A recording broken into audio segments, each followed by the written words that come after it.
Spring is sprung in Rhode Island, and you know what else? The home market is bubbling up. Buyers are coming into the market, sellers are coming into the market, mortgage rates are going down. What's happening with home prices? If you're new to the channel, hit that subscribe button, give us a like or a thumbs up, and smash that bell so you get notified anytime we put out a new video. Let's talk about the Rhode Island spring market. One of the most common questions or comments or remarks that I get from people who are looking to purchase homes in Rhode Island is that they're waiting for home prices to go down. Why does everyone think this? Well, it's easy to understand. If you look at the headlines that were all over the internet and television and in the news all of last fall, you can see that everyone kept saying home prices are falling, home prices are falling. For example, CBS News was quoting the Dallas Fed saying U.S. housing prices could plunge 20%. Fortune magazine had an article that they were quoting Moody's data saying that there are now 210 U.S. markets at risk of a 15 to 20% price drop. And again, CBS News was quoting probably that same Moody article saying that U.S. home prices could fall as much as 20%. Well, what does that mean for you? There's a reason we think this way. There's a concept out there, and it's called narrative circuitry.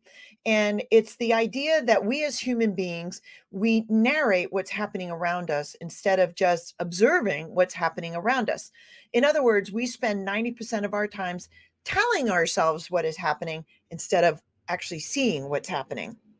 So let's look at what the housing market is actually doing. We know, or we think that numbers don't lie. We look at what actually happens in the market and we use data, not drama. So if you look at this chart that's up on your screen right now, you'll see that in January of 2023, here's the year over year. Now this is from January of 22 to January of 23. This is 12 months comparison. And these cities are listed in alphabetical order. And we can see that almost all of them continued to see price appreciation over the 1 year period. Big increase in Miami, went up 13.8%. Atlanta went up 8.4%. Boston went up 4.2%. Tampa went up 10.5%. We did see some minor decreases. We saw decreases in Portland, San Diego, San Francisco, and Seattle. So this is kind of carrying forward what we've seen all along for the last couple of years, that the West Coast saw 20 to 30 years of massive home price appreciation, much more than other parts of the country did. And now they're starting to see that slow down. Here's Rhode Island's numbers. So this data is put out in February by the Rhode Island Association of Realtors. And you can see here that the median sales price in all of Rhode Island, that's every city, bundled up together, was 384,000 in February of 2023. That is an increase of 4.4% over February of 2022. Now, the interesting thing here, I think, is that we saw the number of sales go down. Why did we do that? Well, because we don't have enough inventory. So the number of sales is actually counting the number of transactions.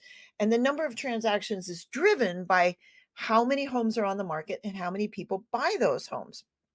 You can look down in this lower left-hand corner and you'll see the active inventory as of March 10th of 2023.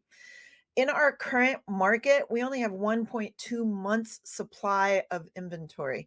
That is a strong seller's market. So if you're thinking about selling, now's the time. And we'll talk more about that in just a second.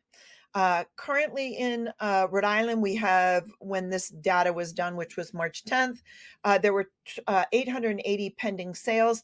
That was down 21.2% from January of 2022. Again, what we're looking at is the total number of transactions because there wasn't as much inventory. Here is a chart showing Rhode Island's month-to-month changes. So this top line, you're looking at the sold line in December of 2022, 634 homes sold in Rhode Island.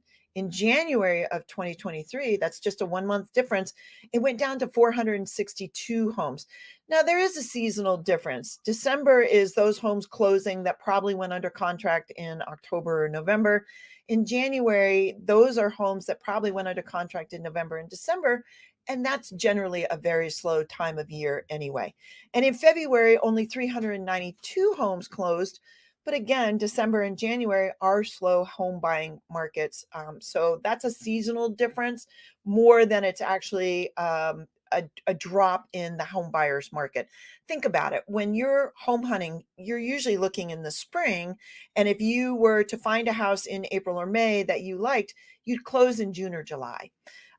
So the days on market, really not a big change there. It went from 36 days in December of 2022 up to 40. So it stayed on average 4 days longer. But the median sale price, I think this is the interesting number here.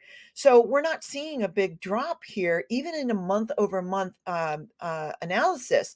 The median sale price in December was 389,950.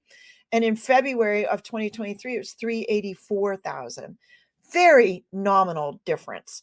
The number of listings was 1,017 in December of 2022 and down to 864. Now let's think about why that might be.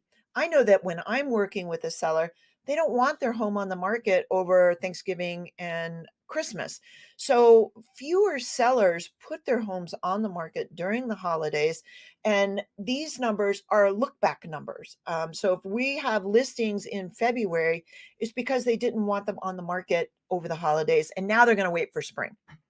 So looking at the changes, we saw from December of 22 to February of 2023, we saw a decrease of 29% in the number of homes that were sold.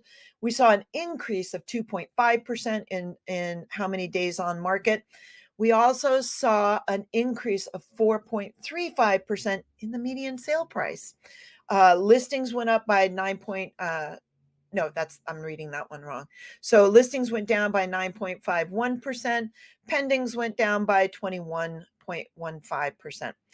Ultimately, what we're seeing here is not a big drop in home prices in Rhode Island month over month and not year over year. For year over year in Rhode Island, we are seeing an increase of 4.4%. So let's talk about what that means to you as a seller. If you're thinking about putting your home on the market right now, here's a couple things you want to think about. Some sellers are hesitating because they have interest rates down around 3%, which is so amazing. I mean, that's historic, and those are going to be stories you tell your family.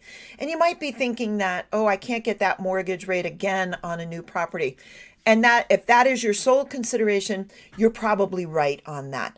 However, there's a couple other things you might want to take into account. Number one, we're probably seeing the market level out a little bit. We are not seeing the double-digit appreciation in home values that we saw for the last 2 to 3 years.